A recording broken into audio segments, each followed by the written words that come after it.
अमान भा जी बा कंहिंखे अॼु भोग ई न आहे वाह सफ़ा वाह त फिको फिको थो लॻे। हाँ बाबा बस ॻाल्हि इन्ही ॻाल्हि लाइ परेशान आ। यार अचे त मड़े कंहिंखे अरे भोग यार, हणूं को न। न को ईंदो।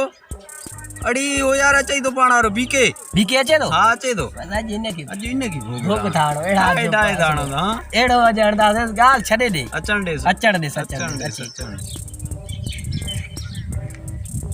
ठीक है भाई हेॾे यार।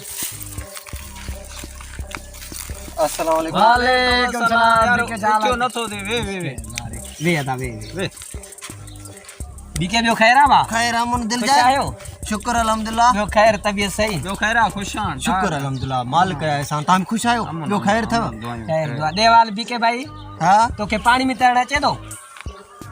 न यार मां के तो कोन तो अचे पानी में तरण। तोखे पाणी में तरण नथो अचे तोखो त असांजा कुत्ता पाण जेके पाणी में तरंदा। तां के भला पानी में तरण अचे तो? हा असांखे छो न अचे थो पाणी में तरंदा आहियूं असां। पो तां में कुत्तन में केड़ो फर्क? अस्सलाम वालेकुम दोस्तों, मां आवां जो दोस्त बीके बलोच। मां आया वहां जो दोस्त अमानुल्लाह शंबानी बलोच। मां आहियां चाकर खान उर्फ छोटू बलोच।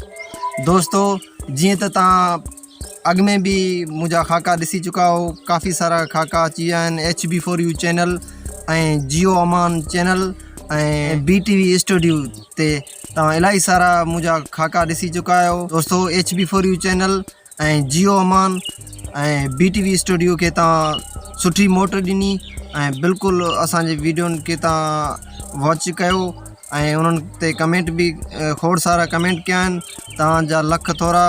दोस्तों मां पंहिंजो नओं चैनल खोलियो आहे, उमेद आहे त तव्हां मुंहिंजे चैनल खे सब्सक्राइब कंदव ऐं बिल्कुलु तव्हां फुल सपोर्ट कंदव। मूंखे तव्हां दोस्तनि में इहे ई उमेदूं आहिनि त मुंहिंजे चैनल खे तव्हां बिल्कुलु सुठी मोट ॾींदव। वॾी तव्हांजी महिरबानी। अल्लाह निगहबान।